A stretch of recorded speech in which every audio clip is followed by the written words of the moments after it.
ప్రభు అయిన యేసుక్రీస్తు నామంలో మీ అందరికీ శుభాభివందనములు. నా జీవిత సాక్ష్యమును మీతో పంచుకోవడము చాలా సంతోషకరము. క్రీస్తులో నా పేరు గిడియోన్ పాల్. నా పూర్వ జీవితము ఏమనగా హైందవ కుటుంబంలో జన్మించిన నా పేరు గంగాధర్. చిన్నప్పటి నుండి భక్తిలో చాలా నిష్టగా పెరిగాను. ప్రతి శనివారంలో ఉపవాసము ఉండేవాడిని. వినాయక చవితి నవరాత్రి ఉత్సవంలో వచ్చినప్పుడు మరియు శివరాత్రి ఉత్సవంలో వచ్చినప్పుడు కనీసము మంచి నీళ్లు కూడా త్రాగకుండా నవరాత్రులు కఠినమైన ఉపవాసాలు ఉండేవాడిని. నేనే స్వయంగా వంటలు చేసుకునేవాడిని. రోజుకు ఒక్కసారి మాత్రమే తినడము, ఒక్కసారి మాత్రమే నీళ్లు త్రాగడము, చాలా కఠినంగా భక్తిగా ఉండేవాడిని. అలాగే మతం మారిన క్రైస్తవులతో కఠినంగా ప్రవర్తిస్తూ గొడవలు వాదనలు పెట్టుకునేవాడిని. మీరు మా దేశాన్ని నాశనం చేస్తున్నారని క్రైస్తవులను దూషించేవాడిని. అయితే వ్యక్తిగతంగా నేను యవ్వన కాలం నుండి భయంకరమైన మందు సిగరెట్లు త్రాగడం వాడిని. సినిమాలు, షికార్లు, గొడవలు, వ్యసనాలతో భయంకరంగా నా జీవితము కొనసాగింది. ఇష్టపడి క్రైస్తవ స్త్రీని వివాహం చేసుకున్నాను. అయితే వివాహ సమయంలో నేను తనకు ఒక మాట ఇచ్చాను. మతము మారవలసిన అవసరం లేదు, ఎవరి మతం వారిది, ఎవరి స్వేచ్ఛ వారిది అని అనుకున్నాము. కాలక్రమేణా కొంతకాలానికి మా తల్లిదండ్రుల నుండి మరియు బయటవారి నుండి ఇద్దరు వేరువేరు మతం అయితే ఎలా ఉంటారని, ఇద్దరూ ఒకే మతం ఉండాలని సూటిపోటి మాటలతో మమ్మల్ని అనేక మాటలు అనేవారు. అప్పుడు నాలో నా భార్యపై ఆవేశాన్ని రగిలించాయి. ఎందుకనగా నేను తన భర్తను, తన యజమానిని, నేను చెప్పినట్టు తను వినాలి, నా ఇష్టపూర్వకంగా ఆమె జీవించాలి అనే అహంకారం నాలోకి వచ్చింది. హైందవ సంప్రదాయాల ప్రకారము భర్తను బట్టి భార్య జీవించాలి, విగ్రహాలను పూజించాలి, సంప్రదాయాలను ఆచారాలను పాటించాలి. నేను ఒక హైందవుడిగా, తాను ఒక క్రైస్తవురాలుగా ఉండడము నేను సహించలేకపోయాను. నా భార్యను ఎన్నోసార్లు యేసుక్రీస్తును వదిలిపెట్టమని హెచ్చరించాను, హింసించాను, కొట్టడము మొదలుపెట్టాను. అయినా తాను నా మాట వినలేదు. ఇక చేసేది లేక ఒకరోజు మేము పవిత్రముగా భావించే గోదావరి నదిలోకి తనను తీసుకువెళ్ళి తనను నా చేతులతో నీటిలో ముంచాను. ఎందుకంటే క్రైస్తవులు మతం మారినప్పుడు నీటిలో ముంచి బాప్తిస్మము తీసుకుంటారు కదా. అదేవిధంగా తనను హిందూ మతంలోకి మార్చాలంటే ఈ గంగా నదిలో ముంచి తన మతాన్ని వదిలించాలని అలా చేశాను. ఇక నుండి నీవు నేను నమ్మిన దైవం అని భావించే విగ్రహాలను పూజించాలి, యేసుక్రీస్తును వదిలిపెట్టాలి అని ఖండితముగా చెప్పాను. కానీ నా భార్య నాతో చెప్పిన మాట ఏమిటంటే, నీవు నన్ను నీటిలో మాత్రము ముంచావు, కానీ నా మనస్సు యేసు ప్రభు దగ్గర ఉంటుంది, ఆయనను తప్ప ఇంకా ఎవరిని కూడా నేను ఆరాధించను అని చెప్పినప్పుడు నాలో నేను నవ్వుకొని ఎలాగైనా తనను మతం మార్చేస్తానని నిశ్చయించుకున్నాను. సరైన సమయం కోసం వేచి చూశాను. ఒకరోజు రానే వచ్చింది. అది నా పుట్టినరోజు. రాత్రి 12 గంటలకు శుభాకాంక్షలు తను చెప్పడమే తనకు శాపమైంది. అప్పుడు నేను, నీవు మతం మారడమే నాకు నిజమైన బహుమానమని, నిజమైన శుభాకాంక్షలని తనను రాత్రి హింసించడము మొదలుపెట్టాను. కొట్టడము తిట్టడం చేశాను. మతము మారకపోతే చంపేస్తాను అని మూర్ఖంగా ప్రవర్తించాను. తాను రాత్రంతా ఏడుస్తూనే ఉంది. నా పుట్టినరోజు కాబట్టి ఉదయము మేము దైవంగా భావించే ఒక పేరుగాంచిన దేవాలయంకు తీసుకువెళ్ళి బొట్టు పెట్టుకోవాలని, విగ్రహాలను పూజించాలని తనను అక్కడే కొట్టడము, తిట్టడము, హింసించడము చేశాను. కానీ నా భార్య సావనైనా చస్తాను కానీ బొట్టు పెట్టుకోను, విగ్రహాలను పూజించనని నన్ను ఇంకా బలవంతం చేస్తే నేనే ఆత్మహత్య చేసుకుంటానని కరాఖండిగా చెప్పేసింది. అయితే ఏమైనా అఘాయిత్యం చేసుకుంటుందేమో అనే భయంతో అప్పుడు తనకు ఒక షరతు విధించాను. ఏమిటంటే, నీవు చర్చికి వెళ్ళకూడదు, బైబిల్ చదవకూడదు, ప్రార్థన చేయకూడదు అని అంగీకారంతో ఇద్దరము కలిసి ఇంటికి వెళ్ళిపోయాము. అలాగే మా జీవిత విధానం ఎలాగుందంటే, మా జీవిత ప్రయాణంలోని స్థితిగతులు ఎలా ఉన్నాయంటే, 2 సంవత్సరాల వరకు కూడా మాకు పిల్లలు కాలేదు. మేము ప్రభుత్వ రేషన్ బియ్యము, కారపు మెతుకులు, ఒక పూట గడవని స్థితి.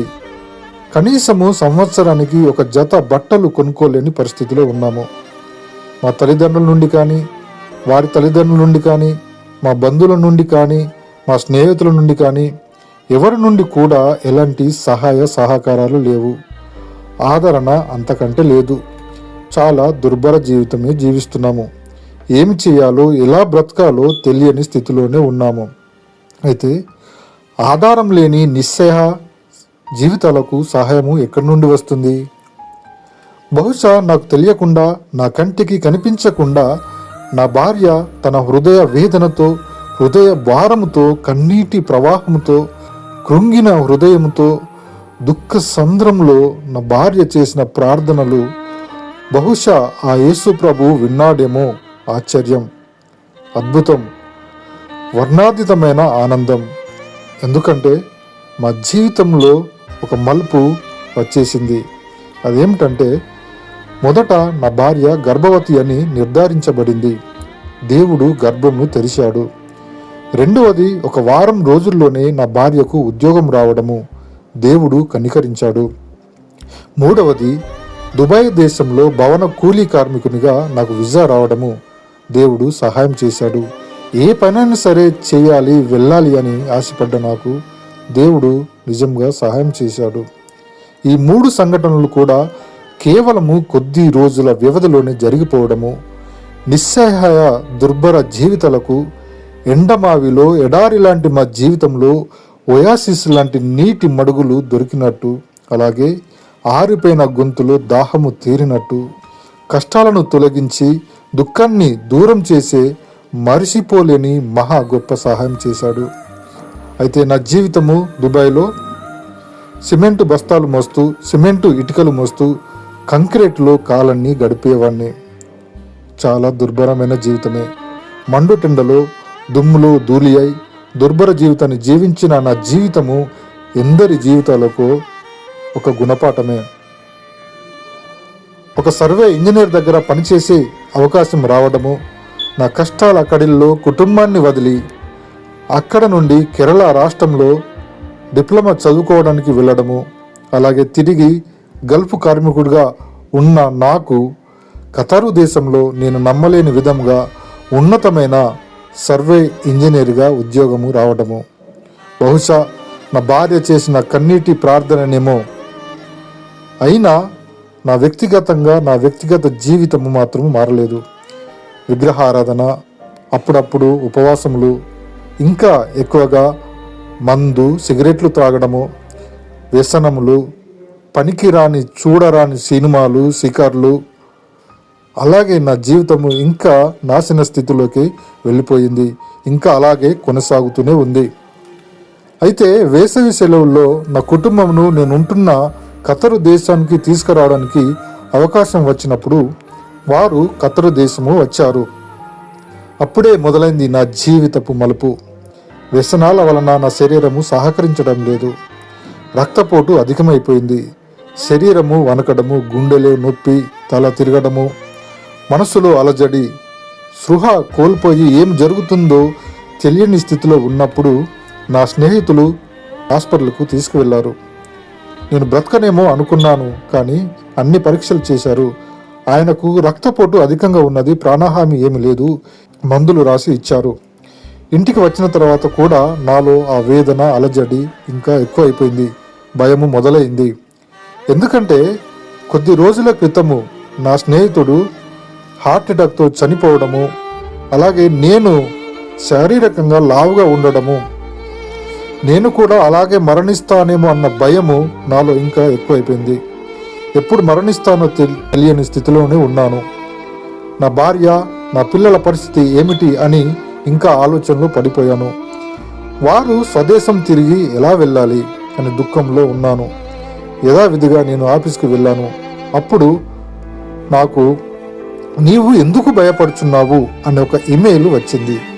దానిలోని సారాంశము ఏమిటంటే, యెషయా గ్రంథము 12:2 నుండి, నీవెందుకు భయపడుచున్నావు, నేను నీకు తోడై ఉన్నాను, నేనే రక్షకుడను, నేనే విమోచకుడను, నీ భయమును వదిలిపెట్టు అని చదువుతున్నప్పుడు నేను చాలా ఆశ్చర్యపోయాను. ఎందుకంటే నేను మరణిస్తాను అనే భయము నాకు తప్ప ఇంకెవరికి తెలియదు. కానీ ఈ ఇమెయిల్ ద్వారా నా పరిస్థితిని గురించి ఉన్నది ఉన్నట్టుగా రావడము, నా గురించి వివరించి రావడము నాకు చాలా ఆశ్చర్యం కలిగించింది. ఇది ఏదో స్పామ్ మెయిల్ అనుకున్నాను. అంటే అడ్వర్టైజ్మెంట్ లాగా వస్తుంది కదా, అలాంటిదేమో అనుకున్నాను. అలాగే నేను ఇంటికి వెళ్ళినప్పుడు నా భార్య ఒక సేవకుని సందేశాన్ని వింటుంది. ఆ సేవకుడు చెబుతున్న మాట, నీవెందుకు భయపడుచున్నావు, నేను నీకు తోడై ఉన్నానని దేవుడు నిన్నే పిలుస్తున్నాడని, నీ గురించే దేవుడు చెప్పుచున్నాడని చెప్పినప్పుడు నాకు తెలియకుండానే నేను చాలా ఏడ్చాను. నాకు తెలియకుండానే మోకాళ్ళ మీద ఉన్నాను. ఏం జరుగుతుందో తెలియని స్థితిలోనే ఉన్నాను. నా భార్య కూడా నన్ను చూస్తూ ఏమైందని చూస్తూ ఏడుస్తుంది. అప్పుడు మొట్టమొదటిసారిగా నేను తనతో చెప్పిన మాట ఏమిటంటే, నా గురించి ప్రార్థన చేయమని. నా స్థితిగతి ఏంటో తనకు చెప్పలేదు, కానీ ప్రార్థన అవసరతను మాత్రము తనను కోరాను. నా భార్య నా కోసము ప్రార్థన చేసింది. అది నేనేనా, నాలో ఇంత మార్పు ఏంటి అని తాను ఆశ్చర్యపోయింది. అప్పుడు దేవునికి స్తోత్రములు చెల్లించుకుంది. అలాగే ఎందుకో నాకు తెలియకుండానే చర్చికి వెళ్ళాలన్న ఆశ కలిగింది. అప్పుడు తెలుగు చర్చి ఈ దేశంలో ఎక్కడ ఉంటుందో నాకు తెలియదు. నా స్నేహితుడు, తమిళ్ స్నేహితుడు, ఆయనకు ఫోన్ చేసి, క్రైస్తవుడు ఆయన, నన్ను తెలుగు చర్చికి తీసుకువెళ్ళవా అని అడిగినప్పుడు నా స్నేహితుడు నన్ను తెలుగు చర్చికి తీసుకువెళ్ళారు. ఆ చర్చిలో అడుగుపెట్టినది మొదలుకొని నాకు తెలియకుండానే ఏడుస్తూనే ఉన్నాను. అప్పుడు ఆ సేవకుడు చెబుతున్న వాక్యము మత్తయి సువార్త 11:28, ప్రయాసపడి భారం మోసుకుని ఉన్న సమస్త జనులారా నా యుద్ధకు రండి, నేను మీకు విశ్రాంతిని కలుగజేతును అనే వాక్యం ద్వారా ఆ సేవకుడు, నువ్వెందుకు భయపడుచున్నావు, నేను నీకు తోడై ఉన్నానని దేవుడు నాతో మాట్లాడినట్టు అనిపిస్తుంది. ఆయన యుద్ధకు నిన్ను రమ్మని పిలుస్తున్నాడని చెప్పినప్పుడు నా హృదయానికి తాకింది. నా భయమును, నా భారమును యేసయ్య తీసేస్తున్నట్లు అనిపించింది. ఇంకా చాలా ఏడుస్తున్నాను. ప్రభు నాతోనే మాట్లాడుతున్నట్టు ఉంది. యేసయ్య ప్రేమ నన్ను ఓదారుస్తున్నట్టు అనిపించింది. నాలో పశ్చాత్తాపము కలుగుతుంది. నా భార్యను, క్రైస్తవులను హింసించిన, బాధించిన, దూషించిన రోజులు నాకు గుర్తుకు వస్తున్నాయి. ప్రభు సన్నిధిలో దుఃఖంలో క్షమాపణ అడుగుచున్నాను. నా తప్పులను, నా పాపము క్షమించమని ప్రభువును అడుగుచున్నాను. అయినా ఆ క్షణంలో ఏం జరుగుతుందో తెలియని స్థితిలోనే ఉన్నాను.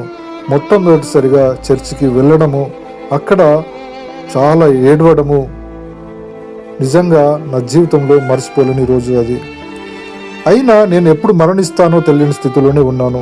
రక్తపోటు ఎక్కువైపోతుంది, గుండెలో నొప్పి, శరీరము వణకడము, మనసులో వేదన, అలజడి ఎక్కువైపోయింది. శ్వాస సరిగా రావడం లేదు. నా భార్యకు నా లావాదేవీలు అన్నీ కూడా చెప్పేశాను. ఎందుకంటే ప్రతిరోజు సస్తూ బతుకుతున్నాను. మరణం నాకు దగ్గరలో ఉన్నట్టు అనిపించింది. ఏం చేయాలో తెలియని పరిస్థితిలోనే ఉన్నాను. అయితే ఒకరోజు పడుకున్న తర్వాత నిద్రలో నా శరీరానికి పాములు, కప్పలు, తేళ్ళు పట్టుకున్నాయి. నన్ను చాలా బాధిస్తున్నాయి. భయంకరంగా నన్ను వేధిస్తున్నాయి. బహుశా మరణించేటప్పుడు ఇలాగా ఉంటుందేమో. నాకు శ్వాస రావడం లేదు. నా చుట్టూ అన్నీ కూడా గట్టిగా పట్టుకున్నాయి. అదే ఆఖరి క్షణం అని అనుకుంటున్నాను. ఇదే మరణము సమీపిస్తుంది అనే సమయంలో తెల్లని వస్త్రము ధరించిన ఆకారంలో ఒక స్వరము వినిపిస్తుంది. నేనే నిజమైన దేవుడను, నీవు నన్ను నమ్మిన ఎడల నేనే నిన్ను రక్షిస్తాను అనే స్వరము. అప్పుడే ఒక పెద్ద కేక వేసి, ప్రభువా నేను నిన్ను నమ్ముచున్నాను తండ్రి అని గట్టిగా అరిచాను, ఏడ్చాను. నాకు తెలియకుండానే ఆ ప్రభావము నా శరీరానికి పట్టిన పాములు, కప్పలు, తేళ్ళు అన్నీ వదిలి వెళ్ళిపోయాయి. రక్తపోటు, అలజడి గుండె భారం అన్నీ ఒక్కసారిగా యథాస్థితికి వచ్చేశాయి. ఆ క్షణం నుండి ఉదయం వరకు ఏడుస్తూనే ఉన్నాను. ఏం చేయాలో తెలియని స్థితిలోనే ఉన్నాను. ఏంటి ఇలా జరుగుతుంది అని ఆలోచనలో పడిపోయాను. హైందవుడిగా ఎన్నో ఉపవాసాలు చేసిన నన్ను నేను హింసించిన ఈ యేసు ప్రభు నన్ను రక్షించడం ఏమిటి అని ఆశ్చర్యపోయాను. పశ్చాత్తాపడ్డాను. యేసుక్రీస్తే నిజమైన దేవుడని, ఆయనే లోకరక్షకుడని, ఆయన ద్వారానే నిత్య జీవమని తెలుసుకున్నాను. నేను మరణిస్తే ప్రభువు నామంలోనే మరణించాలని నిశ్చయించుకున్నాను. నాకు తెలియకుండానే మద్యపానము, ధూమపానము, సిగరెట్లు తాగడము మానేశాను. నా కంప్యూటర్లో ఉన్న పనికి రాని చెత్త సినిమాలన్నీ కూడా డిలీట్ చేసేసాను. నా పాపములను ప్రభు సన్నిధిలో ఒప్పుకున్నాను. నా పాపమును విడిచిపెట్టుటకు ప్రభు సన్నిధిలో ప్రార్థించాను. మారు మనసు పొందాను. ఎలా ప్రార్థించాలో నాకు తెలియదు. తెలిసి తెలియని ప్రార్థనతో ఏడుస్తూనే ప్రభువును అడుగుచున్నాను. ప్రభువా, నీవే నిజమైన దేవుడవని, రక్షకుడవని నిన్ను విశ్వసిస్తున్నాను. అయితే నాలో ఒక ఆలోచన, నేను మరణించే కంటే ముందు ప్రభువును అంగీకరించాలి, ప్రభువు నామంలోని మరణించాలని నేను నిశ్చయించుకున్నాను. అయితే మీ నామంలోనే నేను సమాధి చేయబడాలి ప్రభువా అని ఏడుస్తున్నాను. కరుణించి నాకు బాప్తిసం ఇవ్వాలని నేను ఏడుస్తున్నాను. అదే సమయంలో ఇండియాలో నుండి ఒక సేవకుడు వచ్చాడు. నేను ప్రతిరోజు ప్రార్థన చేస్తున్నాను. కొన్ని రోజులుగా ప్రభువా, నాకు బాప్తిసం కావాలి, నేను మరణించే లోపు నీ నామంలో మరణించాలని నిశ్చయించుకున్నాను, ప్రార్థిస్తున్నాను. ఇండియాలో నుండి ఆ సేవకుడు వచ్చాడు.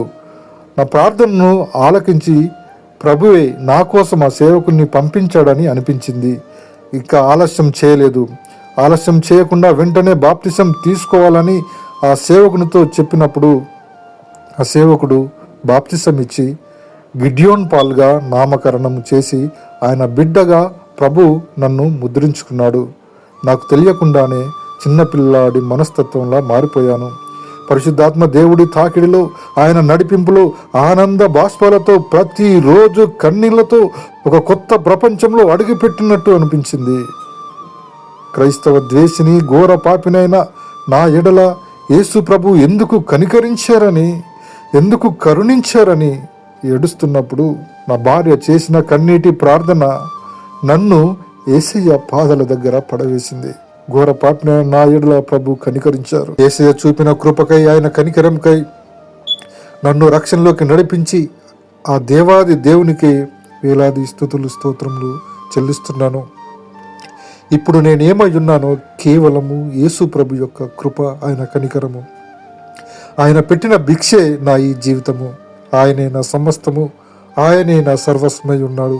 ఈ నా సాక్ష్యము దేవునికి మహిమకరంగా అనేకులకు సత్యాన్ని తెలియజేయాలనే చిన్న ఆలోచనతో, ఆయన సత్యంలోకి, ఆయన వెలుగులోకి నడిపించాలన్న ఆశతో ఈ యొక్క చిన్న సాక్ష్యము దేవునికి మహిమ కలుగును గాక. ఆమెన్. యోహాను సువార్త 14:6లో ప్రభు చెప్తున్న మాట ఏమిటంటే, నేనే మార్గమును, సత్యమును, జీవమును, నా ద్వారానే తప్ప ఎవడను తండ్రి యొద్దకు పరలోకముకు రాలేడు. క్రైస్తవ్యము మతము కాదు, పరలోకానికి క్రీస్తు మార్గము, నిత్య జీవానికి క్రీస్తే మార్గము, ఇక వేరే మార్గము లేదు.